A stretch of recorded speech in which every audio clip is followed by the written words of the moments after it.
आप पढ़ाने के लिए स्वयं जाइए, नौकर को मत भेजिए। ये मत कीजिए शाखा वाले जाएंगे, शाखा वालों को जहन्नम में डालिए।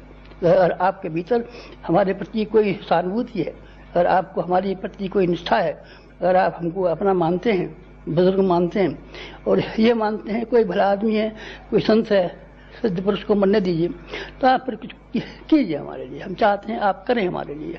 हमने अपने गुरु के लिए किया है और उसने हमारे लिए किया है। आप हमारे लिए कीजिए, हम आपके लिए करेंगे।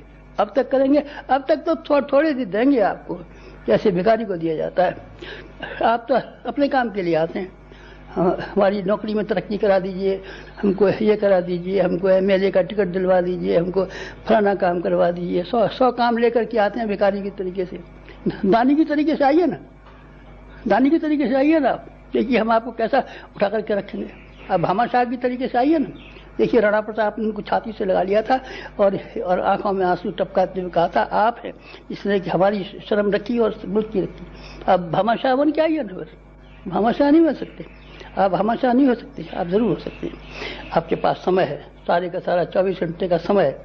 आप 8 घंटे अपने काम के लिए कमाने को रख लीजिए, 6 घंटे उसके लिए अपने गृहस्थी काम के लिए रख लीजिए और 4 घंटे आप अपने नित्य कर्म के लिए रख लीजिए।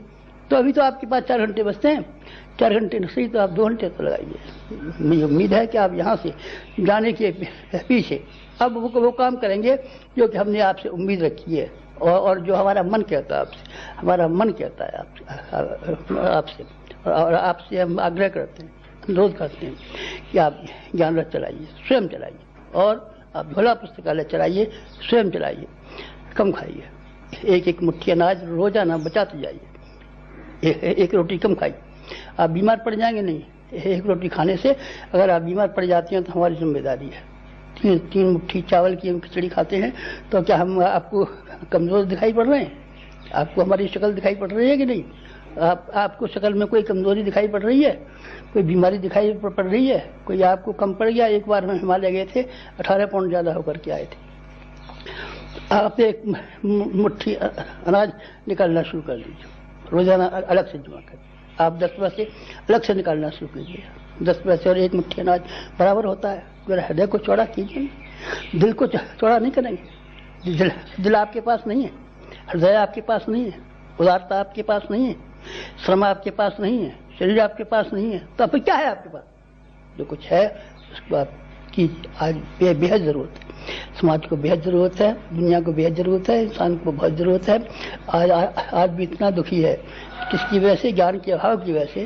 तो ज्ञान के अभाव की आवश्यकता को आपको पूरा करना है, तो हम कैसे करेंगे? विद्वान नहीं है आप, विद्वान तो नहीं है पर हम तो विद्वान हैं। हमारी आवाज नहीं है, हम तो अंधे और पंगे की तरीके से। आप हमारे साथ में मिल जाइए ना। पंगे के टांगे नहीं थी और अंधे की आंखें नहीं थी, दोनों ने एक दूसरे का सहयोग मिला लिया और सहयोग मिला करके नदी पार कर ली। हमारा गुरु पंगा है, चल नहीं सकता है, हिमालय रहता है और उसके ऊपर बंधन लगे हुए हैं कि हिमालय की सीमा पर है, बाहर नहीं जाने पावे, सूक्ष्म शरीर ही धारण किए करके रहे, शरीर ही धारण करने पावे। उसके अंदर जो अभाव थे वो हमने पूरे किए। अपना शरीर, अपनी वाणी, अपना मन हमने दिया है। प्रत्यक्ष स्थूल हम है और सूक्ष्म हमारा गुरु है। सूक्ष्म हमको बनने दीजिए और स्थूल आप बन जाइए। आप लाउड स्पीकर बन जाइए, व्याख्यान हम देंगे। लाउड स्पीकर की वाणी लाखों आदमी पर चली जाती है, लाउड स्पीकर न हो तब कैसे चलिए?